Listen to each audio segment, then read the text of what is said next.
High বন্ধুরা, আমি নলিতা বলছি। বন্ধুরা, আজকের এই গল্পটি সম্পূর্ণ শুনলে তোমাদের ওটা আর স্থির থাকবে না। কথা দিচ্ছি, শেষে গিয়ে তোমাদের ওটা অনেক হালকা লাগবে। তো চলুন আসল গল্পে চলে যাই। একদিন যখন আমি স্নান করে বাথরুম থেকে বেরিয়ে এলাম, তখন খেয়াল করলাম যে আমি আমার পোশাকগুলো বাথরুমেই রেখে এসেছি। আমি দ্রুত ফিরে গেলাম পোশাকগুলো আনতে, কিন্তু তখন আমি দেখতে পেলাম যে আমার দেবর আমার পোশাকগুলো হাতে ধরে তাকিয়ে আছে। আমি অবাক হয়ে দ্রুত তার হাত থেকে পোশাকগুলো নিয়ে নিলাম এবং লজ্জায় মুখ নিচু করে চলে এলাম। পরে যখন আমি রান্নাঘরে রান্না করছিলাম, তখন আমার দেবর এসে পাশে দাঁড়িয়ে কিছু আজব কথা বলল। সে বলল, আপনার পোশাক থেকে খুব সুন্দর ঘ্রাণ বের হচ্ছিল। এই ধরনের মন্তব্য শুনতে শুনতে আমি বিরক্ত হয়ে গিয়েছিলাম।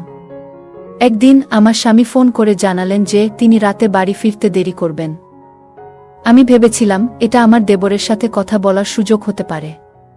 রাত গভীর হলে সবাই যখন ঘুমিয়ে পড়ল, আমি দেবরের ঘরের সামনে গিয়ে দাঁড়ালাম এবং দরজায় নক করলাম। সে দরজা খুলে আমাকে দেখে অবাক হয়ে জিজ্ঞাসা করল, ভাবি, আপনি এখানে? আমি বললাম, তোমার ভাই আজ রাতে দেরি করে আসবে। আমি তোমার সাথে কিছু জরুরি কথা বলতে চাই। তারপর আমি আমার ঘরে ফিরে এলাম এবং দরজা খোলা রেখে শুয়ে পড়লাম, যাতে কেউ সন্দেহ না করে।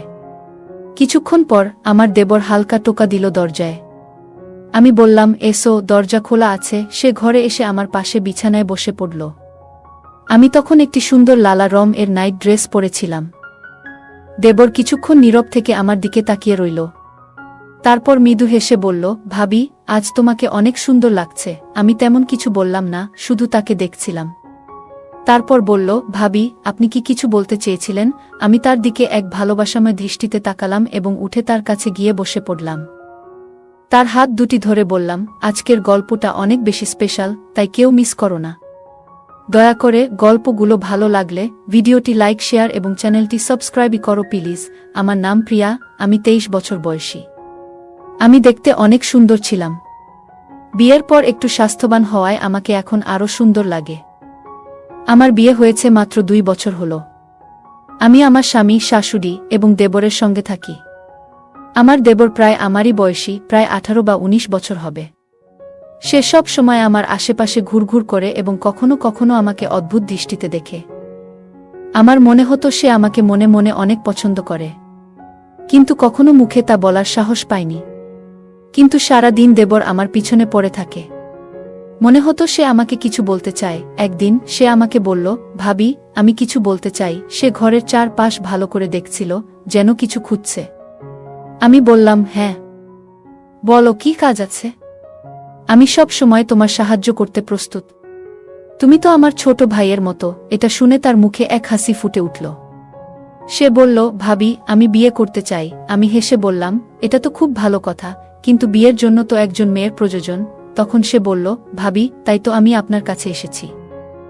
আমি বুঝতে পারলাম সে কি বলতে চাইছে। দেবর বলল, ভাবি, আমি আপনার মতো একজন মেয়েকে বিয়ে করতে চাই। এটা শুনে আমি মনে মনে হাসলাম, কারণ আমি বুঝতে পারলাম সে আসলে আমার বোনের কথা বলছে। আমার বোন আমার থেকে একটু ছোট এবং আমার দেবরের জন্য উপযুক্ত ছিল।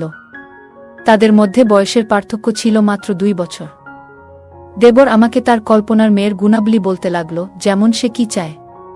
আমি বললাম, তুমি চিন্তা করো না, আমি ঠিক তোমার পছন্দ অনুযায়ী একজন মেয়ে খুঁজে দেব। শুধু বিয়েতে রাজি হও। তারপর আমি সবকিছু নিজের নিয়ন্ত্রণে নিয়ে নিলাম। আমার দেবর এই কথা শুনে কিছুটা খুশি হলেও সে চিন্তায় ডুবে গেল। কিছুক্ষণ চুপ থেকে সে বলল, ভাবি, আপনার কাছে একটা কথা বলতে চাই, তবে অনুগ্রহ করে রাগ করবেন না। আমি এমন কাউকে বিয়ে করতে চাই যার চরিত্র এবং স্বভাব একেবারে আপনার মতো হবে, আপনার মতো এত সুন্দর হবে। আমি মৃদু হাসি দিয়ে বললাম, আমি জানি তুমি আমার ছোট বোন তানিয়াকে পছন্দ করো। কিন্তু সে মাথা নেড়ে বলল, না ভাবি, আপনি আমার কথার আসল অর্থ বুঝতে পারেননি। এই কথা বলে সে চুপচাপ ঘর থেকে বেরিয়ে গেল। আমি কিছুটা অবাক হয়ে তার দিকে তাকিয়ে রইলাম। আমি ভাবতে লাগলাম, হয়তো সে লজ্জায় তানিয়ার নাম বলেনি এবং সেই কারণেই সে কথা না বলে চলে গেল। আমি সিদ্ধান্ত নিলাম যে প্রথমে আমার বাবার সাথে এই বিষয়ে কথা বলবো, তারপর আমার দেবরকে এই খবর জানাবো।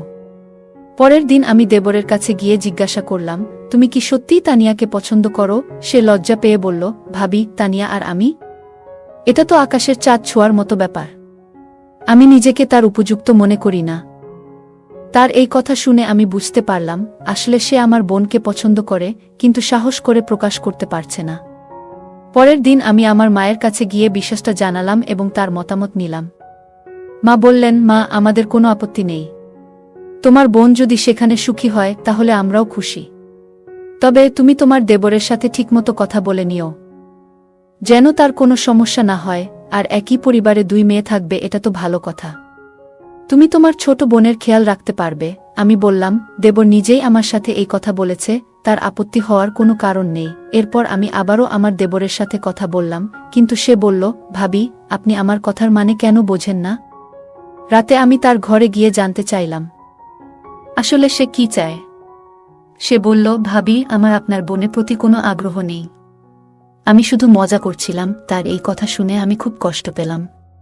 যদি সে আমার বোনকে পছন্দ না করত, তবে কেন সে আমার আশেপাশে ঘুরে বেড়াত এবং আমার সাথে কেন এত কথা বলতো? যদি সত্যিই তাকে বিয়ে করতে হতো, তাহলে সে নিজের পছন্দের কোনো মেয়ের নাম বলতেই পারত। অন্তত আমার বোনকে অপমানিত হতে হতো না। আমি কিছু না বলে উঠে চলে আসার চেষ্টা করছিলাম, কিন্তু তখনই সে হঠাৎ আমার হাত ধরে ফেলল। এই আচরণে আমি রেগে গেলাম। হাতটা ঝটকা মেরে ছাড়িয়ে নিয়ে বললাম, তুমি কি করছো? নিজেকে সামলাও। আমি তোমার ভাবি, আর তোমাকে ছোট ভাইয়ের মতো দেখি। সে বলল, ভাবি, তাতে কি হয়েছে? আমিও আপনাকে বড় বোনের মতো দেখি, মার মতোই সম্মান করি। এখন শুধু আমার ছোট্ট কাজটি করে দিন, আমার বিয়ের ব্যবস্থাটি করে দেন। আমি তাহলে বুঝব আপনি আমাকে সব দিয়েছেন। তার কথায় আমি বিচলিত হয়ে দ্রুত নিজের ঘরে ফিরে এলাম। মনটা খুব অস্বস্তি করতে লাগল। কিছুক্ষণ পর আমার স্বামী ঘরে এলেন এবং আমার চিন্তিত মুখ দেখে জিজ্ঞাসা করলেন, তোমার কি হয়েছে? এত চিন্তিত কেন? আমি তাকে পুরো ঘটনাটা বললাম, কিভাবে সাম্প্রতিক সময়ে দেবরের আচরণ অদ্ভুত হয়ে উঠেছে এবং সে প্রায়শই বাইরের সময় কাটায়। আমার কথা শুনে স্বামী বললেন, আমি নিজেও লক্ষ্য করেছি, সে তোমাকে একটু বেশি খেয়াল করে দেখছে। দেখো, ও আমার ভাই, কিন্তু ও বড় হচ্ছে। তুমি ওর কাছ থেকে একটু দূরে থাকার চেষ্টা করো। এই কথাগুলো শুনে আমি কিছুটা সান্ত্বনা পেলাম, কারণ কেউ অন্তত আমার মতো চিন্তা করছে। আমার শাশুড়ি অবশ্য তাকে এখনো ছোট বাচ্চা মনে করেন, কিন্তু আমি ভেতর থেকে সবকিছু বুঝতে পারছিলাম। পরের দিন আমার স্বামী বাড়িতে ছিলেন না। আমি তখন নিজের ঘরে ছিলাম। স্বামীর অনুপস্থিতিতে সাধারণত আমি ঘরের বাইরে খুব একটা যাই না। হঠাৎ দরজায় নক হলো। দরজা খুলে দেখি আমার দেবর দাঁড়িয়ে আছে। তার হাতে একটা ট্রে ছিল, তাতে বিস্কুট আর চায়ের কাপ রাখা ছিল। আমি অবাক হয়ে জিজ্ঞেস করলাম, এটা কেন এনেছ? কেউ এসেছে নাকি? সে হাসি দিয়ে বলল, না ভাবি, এমন কিছু নয়।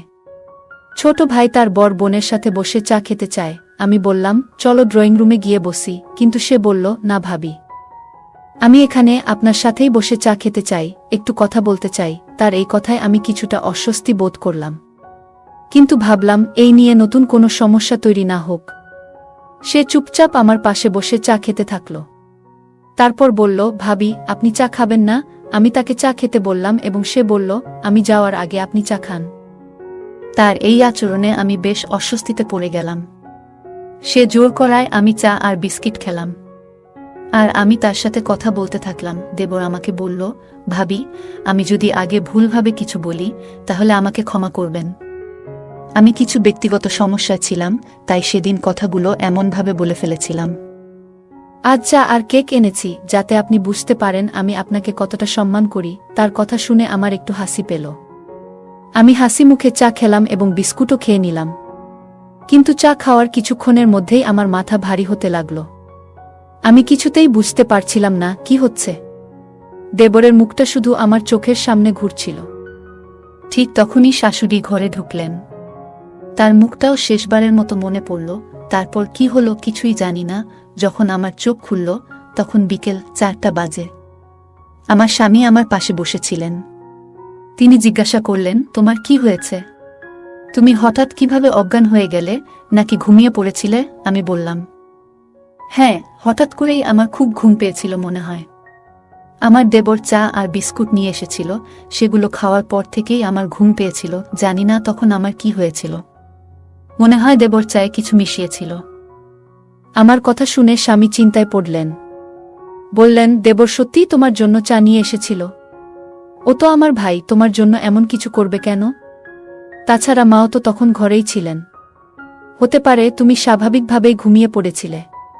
তোমার এত চিন্তা করার দরকার নেই। স্বামীর কথা শুনে আমি চুপ হয়ে গেলাম। কিন্তু সত্যি বলতে আমার ভেতরে একটা অদ্ভুত অস্বস্তি হচ্ছিল। আমার খুব ভয় হচ্ছিল, কারণ জানি না ঘুমানোর পর আমার সাথে কি কিছু খারাপ হয়েছে নাকি। কারণ দেবর তো সব সময় আমার পিছনে ঘুর ঘুর করত। আমার শাশুড়ির উপস্থিতিতে আমার মনে আর কোনো সন্দেহের সুযোগ ছিল না। আমি যখন তার সাথে কথা বললাম, তখন তিনি কিছু অস্বাভাবিক কিছু বললেন না। তিনি একজন ভালো মানুষ, কারো ক্ষতি বা খারাপ কিছু ভাবতেন না। আমি তাকে অনেকবার জিজ্ঞাসা করেছিলাম, আপনি তো তখন আমার সাথে ছিলেন, কিছু অদ্ভুত দেখেছেন কি? তিনি উত্তর দিলেন, বুমা, তুমি হঠাৎ অসুস্থ হয়ে পড়েছিলে। তোমার দেবর বলছিল হয়তো তোমার দুর্বলতা হয়েছে, তাই বিশ্রাম নেওয়া দরকার। আমি তখনও পুরোপুরি নিশ্চিত হতে পারছিলাম না ঠিক কি হয়েছিল।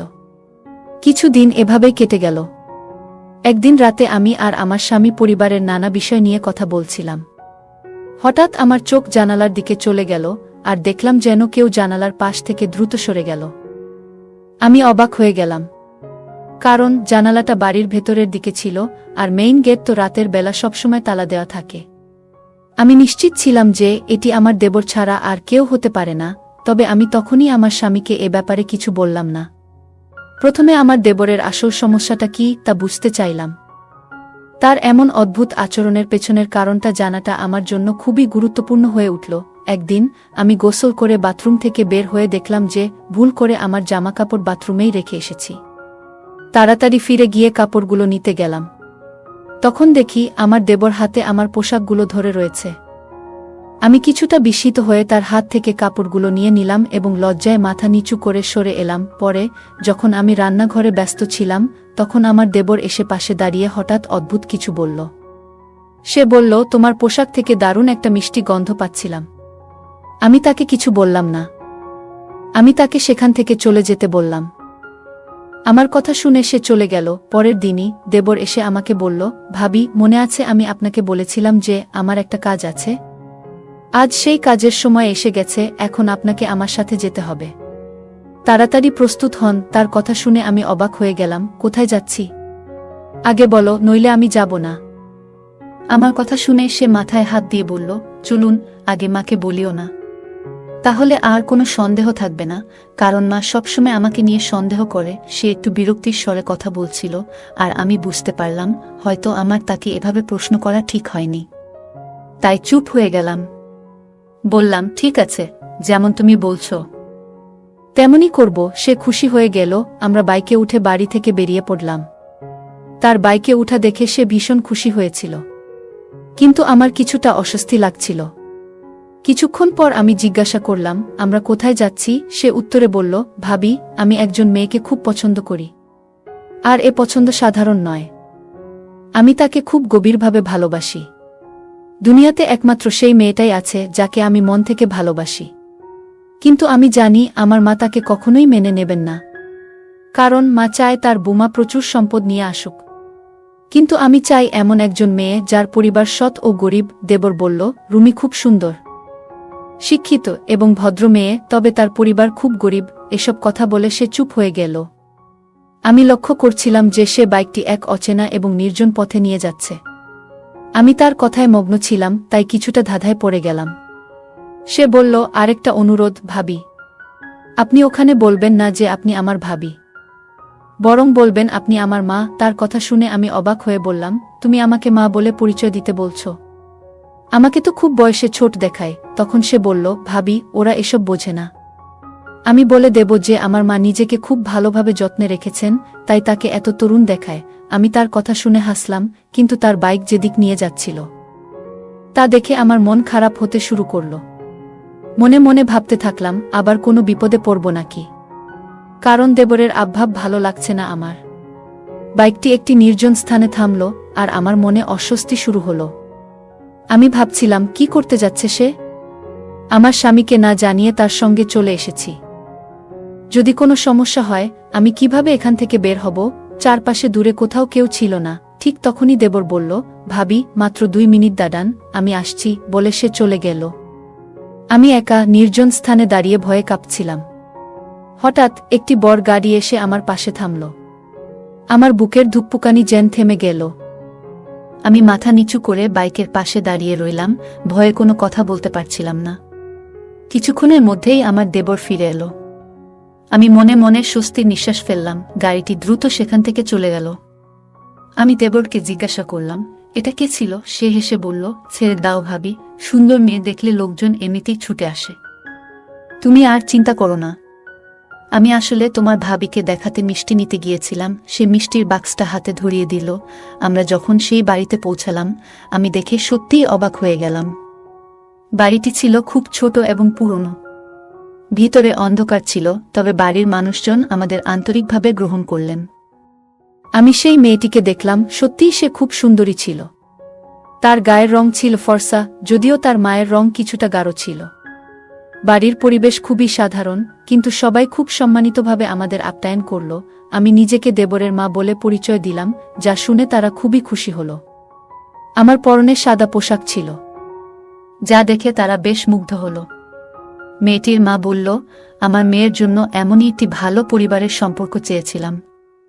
আমার মেয়ে অনেক কষ্ট দেখেছে, আমি চাই না তার পরবর্তী জীবনও এমন কাটুক। আমি তাকে আশ্বস্ত করে বললাম, তোমার মেয়ে আমাদের বাড়িতে এসে সুখে থাকবে। চিন্তা করো না। আমার কথা শুনে সেই মহিলা অনেক খুশি হলেন। এরপর আমার দেবর তাদের বলল, আমরা শীঘ্রই বিয়ের জন্য আসব, তবে আমাদের পরিবার প্রথমে রাজি নাও হতে পারে। কিন্তু একবার বিয়ে হয়ে গেলে সবাই মেনে নেবে। এই কথায় মেয়েটির মা কিছুটা চিন্তিত হয়ে পড়লেন, কিন্তু আমি তাকে আশ্বস্ত করে বললাম, এমন কিছু হবে না যেমনটা আপনি ভাবছেন। আমরা এই সম্পর্ককে সম্মানের সঙ্গে শেষ পর্যন্ত টিকিয়ে রাখব। মহিলাটি আমাদের কথা শুনে শান্ত হলেন এবং বললেন, ঠিক আছে, আপনারা যেটা ঠিক মনে করেন সেটাই হবে। ফিরে আসার সময় আমার দেবর খুব খুশি ছিল। সে বলল, ভাবি, তোমাকে অনেক ধন্যবাদ। তবে বাড়িতে এই কথা বলো না। মা আর ভাইজা এই বিয়েতে রাজি হবে না। তবে একবার আমি বিয়ে করে নিলে তারা আর কিছু বলতে পারবে না। আমি জানতাম না এখন আমাকে কি করা উচিত, কিন্তু আপাতত আমি দেবরের কথা মেনে নিলাম। তবে আমার মনে একটা বড় সন্দেহ রয়ে গেল যে সেই চা খেয়ে আমি হঠাৎ বেহুশ কেন হয়ে গেলাম। আমি তাকে জিজ্ঞেস করলাম, তুমি চায়ে কি মেশালে যেটা খেয়ে আমি বেহুশ হয়ে গিয়েছিলাম? সে অবাক হয়ে বলল, ভাবি, আপনি কেমন কথা বলছেন? আমি এমন কিছু করব কেন? আমি তো শুধু আপনাকে খুশি করার জন্য চা বানিয়ে নিয়ে এসেছিলাম। তার কথাগুলো শুনে সত্যিই মনে হচ্ছিল। যাই হোক, কিছুক্ষণ পর আমরা দুজনেই বাড়ি ফিরে এলাম। আমি খুব ক্লান্ত ছিলাম, তাই সরাসরি আমার ঘরে চলে যেতে চাইলাম। কিন্তু হঠাৎ করে আমার মাথায় প্রচণ্ড ব্যথা শুরু হলো, আর চোখের সামনে সব ঘুরতে লাগল। আমি পড়ে গেলাম। এরপর আর কিছু মনে নেই। যখন জ্ঞান ফিরল, তখন আমি হাসপাতালের বিছানায় শুয়েছিলাম। পাশে আমার শাশুড়ি, স্বামী এবং দেবর বসেছিল। সবাই খুব খুশি মনে হচ্ছিল। আমি জিজ্ঞাসা করলাম, কি হয়েছে? আমার শাশুড়ি বললেন, একটা ভালো খবর আছে। তুমি খুব শীঘ্রই মা হতে চলেছ। তাদের কথা শুনে আমি খুব খুশি হলাম। আমার স্বামী বললেন, তোমার অতিরিক্ত কাজের জন্যই তোমার এমন বারবার মাথা ঘুরছে। ডাক্তার বলেছে এখন তোমার শুধু বিশ্রামের প্রয়োজন। সবকিছু পরিষ্কার হয়ে গেল আমার কাছে। আমি ভুলভাবে আমার দেবরের উপর সন্দেহ করছিলাম, কিন্তু সে আসলে সারা দিন আমার পাশে থাকত, যাতে আমাকে তার সেই বিশেষ সম্পর্কের ব্যাপারে বোঝাতে পারে। আমি ভুল বুঝেছিলাম তার এই আচরণগুলো। এরপর থেকে আমি আর তাকে নিয়ে কোনো সন্দেহ করিনি। পরে আমি সবাইকে তার এবং সেই মেয়ের সম্পর্কের কথা জানিয়ে দিলাম। আমার বারবার বোঝানোর ফলে পরিবারও অবশেষে তাদের বিয়েতে সম্মতি দিল। আজ আমার বিয়ের 5 বছর কেটে গেছে। আমার একটি ছোট্ট মেয়ে আছে, আর আমার দেবরও তার সেই ভালোবাসার মানুষকে বিয়ে করেছে। তারা এখন খুব সুখে শান্তিতে জীবন কাটাচ্ছে। গল্পটা কেমন লাগলো জানাতে ভুলবে না। আরও মজার মজার রোমান্টিক গল্প শুনতে চাইলে ভিডিওটি লাইক, শেয়ার এবং চ্যানেলটি সাবস্ক্রাইব করতে এবং বেল আইকনটি ক্লিক করতে ভুলবে না। ধন্যবাদ।